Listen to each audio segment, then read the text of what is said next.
ज्यादातर स्टूडेंट्स इस बात पर तो पूरा ध्यान देते हैं कि क्या पढ़ना है, लेकिन इस बात को अक्सर नज़रअंदाज कर देते हैं कि परीक्षक यानी एग्जामिनर सोचते कैसे हैं। तो चलिए आज ज्यादा नंबर लाने के पीछे के इसी सीक्रेट को समझते हैं। क्या हो अगर ये कहा जाए कि अच्छे मार्क्स का राज सिर्फ नॉलेज में नहीं बल्कि इस बात में छिपा है कि जवाब कैसे लिखा गया है। मतलब सारी मेहनत इस पर टिकी है कि जवाब को पेश कैसे किया गया है। आज इसी सवाल की तह तक चलते हैं।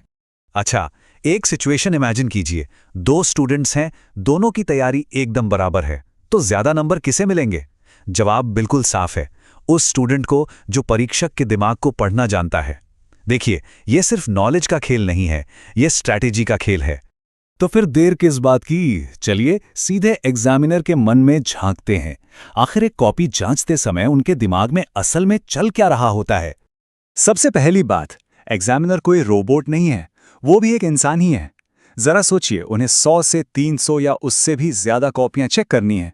वो अक्सर थके हुए होते हैं, टाइम का प्रेशर अलग होता है और हर कॉपी के हिसाब से पैसे मिलते हैं। तो जब वो 30वीं या 40वीं कॉपी पर पहुंचते हैं ना, तो वो हर शब्द को गहराई से नहीं पढ़ रहे होते, वो बस स्कैन कर रहे होते हैं। और क्योंकि वो स्कैन कर रहे हैं, उनका ध्यान सिर्फ और सिर्फ 3 चीजों पर टिका होता है: स्पीड, क्लैरिटी और रिलेवेंस। मतलब उन्हें जानकारी फटाफट चाहिए, एकदम साफ सुथरी चाहिए और बिल्कुल टू द पॉइंट चाहिए। तो यहां पर एक गोल्डन रूल है, एग्जामिनर के लिए नंबर देना आसान बनाना है। उनका काम जितना आसान होगा उतने ही ज्यादा नंबर मिलेंगे, सिंपल। अच्छा, अब आते हैं काम की बात पर। वो कौन सी चीजें हैं जो एग्जामिनर्स को पसंद हैं और कौन सी नहीं? चलिए कुछ ऐसे ठोस तरीकों पर नजर डालते हैं जिनसे जवाबों को बेहतर बनाया जा सकता है। ये चीजें हैं जिन्हें हम मार्क्स प्रोड्यूसर्स कह सकते हैं। एग्जामिनर्स को ना स्ट्रक्चर बहुत पसंद होता है। हेडिंग्स, नंबर वाले पॉइंट्स, बुलेट्स, ये सब उन्हें मार्किंग स्कीम से जवाब को फटाफट मैच करने में मदद करते हैं। सोचिए, एक लंबा चौड़ा पैराग्राफ सारे पॉइंट्स को छिपा देता है, जबकि 5 बुलेट पॉइंट्स का मतलब है 5 साफ साफ दिखने वाले पॉइंट्स जिन पर आसानी से नंबर दिए जा सकते हैं। और हाँ, हमेशा वही लिखिए जो पूछा गया है। सवाल में एक्सप्लेन लिखा है तो बस एक्सप्लेन कीजिए, डिस्कस है तो डिस्कस कीजिए। ये बात गांठ बांध लीजिए, ज्यादा लिखने से ज्यादा नंबर नहीं मिलते, काम का लिखने से मिलते हैं। एक और बहुत पावरफुल टूल है कीवर्ड्स को अंडरलाइन करना। यह बिल्कुल ब्रेड क्रम्स की तरह काम करता है। मतलब परीक्षक की आंखों के लिए एक रास्ता बना देता है जो सीधा उन शब्दों तक जाता है जहां नंबर छिपे हैं। लेकिन एक बात का ध्यान रखना है, सब कुछ अंडरलाइन नहीं करना है, सिर्फ सबसे जरूरी शब्द। चलिए अब बात करते हैं एक साइलेंट मार्क किलर की। इसका नाम है द वॉल ऑफ टेक्स्ट।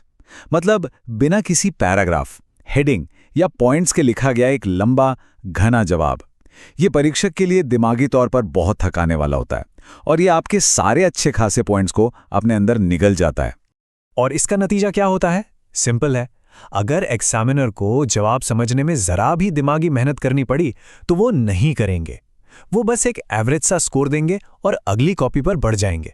तो अब सवाल यह है कि इन सभी टिप्स और ट्रिक्स को एक असरदार विनिंग स्ट्रैटेजी में कैसे बदला जाए। चलिए अब एक स्ट्रैटेजिक स्टूडेंट बनने का तरीका समझते हैं। ये बार चार्ट देखिए, ये अपने आप में पूरी कहानी कह रहा है। मान लीजिए 2 स्टूडेंट्स हैं, दोनों को बराबर नॉलेज है। एक जो बिना किसी स्ट्रक्चर के जवाब लिखता है उसे 65% मिलते हैं, और दूसरा जो एक स्ट्रक्चर्ड तरीके से जवाब लिखता है उसे 80% तक मिल सकते हैं। फर्क सिर्फ और सिर्फ प्रेजेंटेशन का है। तो ये रहा एक एग्जामिनर फ्रेंडली फॉर्मेट, एक ऐसा टेम्पलेट जिसे कोई भी इस्तेमाल कर सकता है। सबसे पहले परिभाषा लिखिए, फिर नंबर डालकर मेन पॉइंट्स बताइए, हर पॉइंट को समझाइए, जहां हो सके एक उदाहरण दीजिए और आखिर में एक छोटा सा निष्कर्ष। यकीन मानिए, सिर्फ इस फॉर्मेट को अपनाने से ही मार्क्स 10 से 20% तक बढ़ सकते हैं।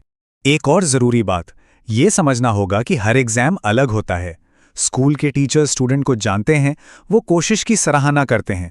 बोर्ड का परीक्षक बहुत सख्ती से मार्किंग स्कीम को फॉलो करता है। और कॉम्पिटिटिव एग्जाम में वहां तो सिर्फ और सिर्फ सटीकता और लॉजिक ही काम आता है। तो एग्जाम के हिसाब से लिखने का तरीका भी बदलना पड़ता है। और ये मत भूलिए, एग्जाम के आखिरी 5 मिनट ये बहुत कीमती होते हैं। इस टाइम का इस्तेमाल जवाब लिखने में नहीं बल्कि पेपर को पॉलिश करने में करना चाहिए। हेडिंग्स अंडरलाइन करना, फाइनल आंसर्स को बॉक्स में डालना, डायग्राम्स के लेबल चेक करना, ये छोटी छोटी फिनिशिंग टचेस एक बहुत बड़ा फर्क पैदा कर सकती हैं। तो असल में पूरी की पूरी स्ट्रैटेजी का बस एक ही मकसद है, परीक्षक के मन में जो सवाल चुपचाप चल रहे हैं उनका जवाब देना। वो मन ही मन पूछते हैं, क्या ये जवाब स्ट्रक्चर्ड है? क्या कीवर्ड्स साफ साफ दिख रहे हैं? क्या मैं इस पर आसानी से नंबर दे सकता हूं? अगर इन तीनों सवालों का जवाब हाँ है तो फिर नंबर मिलने से कोई नहीं रोक सकता। तो अब हम आते हैं सबसे बड़े और आखिरी गोल्डन रूल पर। एग्जामिनर कोई जीनियस या बहुत भारी भरकम भाषा वाले जवाब नहीं ढूंढ रहा होता।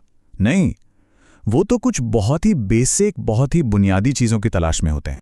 और वो चीजें हैं ये 5: समझ, स्पष्टता, संरचना, प्रासंगिकता और सटीकता, यानी अंडरस्टैंडिंग, क्लैरिटी, स्ट्रक्चर, रेलेवेंस और एक्यूरेसी। बस यही हैं वो 5 चाबियां जो अच्छे नंबरों का ताला खोलती हैं। अगर किसी जवाब में ये 5 चीजें मौजूद हैं तो अच्छे नंबर मिलना तय है। तो आखिर में बस इतना याद रखिए, ज्ञान वही, प्रेजेंटेशन अलग तो नंबर भी अलग। अपनी प्रेजेंटेशन बदलिए और मार्क्स अपने आप बदल जाएंगे। नमस्कार, आज हम परीक्षा से जुड़े कुछ ऐसे राज खोलने जा रहे हैं जो शायद ही किसी ने सोचे होंगे। हम अक्सर सोचते हैं कि परीक्षा सिर्फ ज्ञान का टेस्ट है, लेकिन असल में ये एक रणनीतिक प्रदर्शन भी है। कभी सोचा है क्या हो अगर जवाबों का क्रम यानी कि ऑर्डर उतना ही जरूरी हो जितना कि खुद जवाब? यही सवाल आज हमारी चर्चा का सेंटर पॉइंट है और इससे पता चलेगा कि कैसे सिर्फ प्रेजेंटेशन से ही ग्रेड्स ऊपर नीचे हो सकते हैं। तो चलिए सबसे पहले एक परीक्षक, एक एग्जामिनर के दिमाग में झांक कर देखते हैं। इस पहले हिस्से में हम समझेंगे कि ग्रेडिंग के पीछे का छिपा हुआ मनोविज्ञान क्या है और एक एग्जामिनर की सोच बनती कैसे है। एक बात हमेशा याद रखनी चाहिए, आपकी आंसर शीट आपका पहला इंप्रेशन बनाती है और वो बहुत पावरफुल होता है। इससे पहले कि परीक्षक आपके जवाबों के अंदर क्या लिखा है उसे ग्रेड करे, आपके पेपर का स्ट्रक्चर ही उनके दिमाग को एक साइकोलॉजिकल सिग्नल भेज चुका होता है। चलिए अब बात करते हैं पहली प्रैक्टिकल स्ट्रैटेजी की।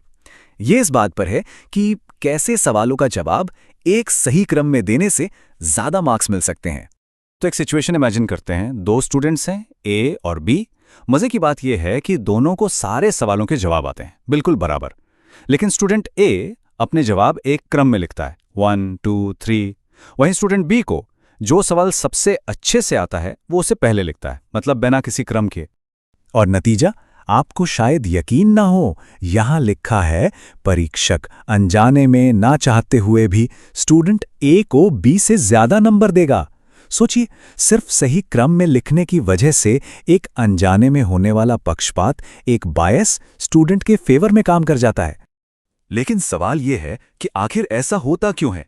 क्या सिर्फ ऑर्डर में लिखने से इतना बड़ा फर्क पड़ सकता है? चलिए इसके पीछे की साइकोलॉजी को समझते हैं। देखिए, इसके पीछे ना एक के बाद एक 4 चीजें होती हैं। सबसे पहले जब कोई क्रम में लिखता है तो एग्जामिनर के मन में एक इंप्रेशन बनता है कि अरे वाह, ये तो बहुत ब्रिलियंट स्टूडेंट है। अब इससे दूसरा फायदा होता है, परीक्षक की मेहनत कम हो जाती है, उन्हें जवाब ढूंढने नहीं पड़ते। और जब परीक्षक का काम आसान होता है तो जाहिर है एक पॉजिटिव फीलिंग आती है। और इन सब का नतीजा क्या होता है? स्टूडेंट को एक मनोवैज्ञानिक बढ़त मिल जाती है। अच्छा, अब आते हैं परीक्षा की दूसरी सबसे बड़ी चुनौती पर, समय की कमी। तब क्या किया जाए जब घड़ी ही सबसे बड़ी दुश्मन बन जाए? यह सिचुएशन तो लगभग सभी ने फेस की है। घड़ी की टिक टिक तेज हो रही है पर पेपर अभी भी बाकी है। ऐसी हालत में कोई क्या करे? जब टाइम कम बचे तो सबसे जरूरी नियम यह है, कभी भी किसी सवाल को पूरा का पूरा छोड़कर नहीं आना है। ये एक गोल्डन रूल है। और यहीं पर पॉइंट स्ट्रैटेजी काम आती है। ये एक बहुत ही कमाल की टेक्निक है। जब समय कम हो तो लंबे चौड़े जवाब लिखने के बजाय अपने आइडियाज को छोटे छोटे बुलेट पॉइंट्स में लिख दें।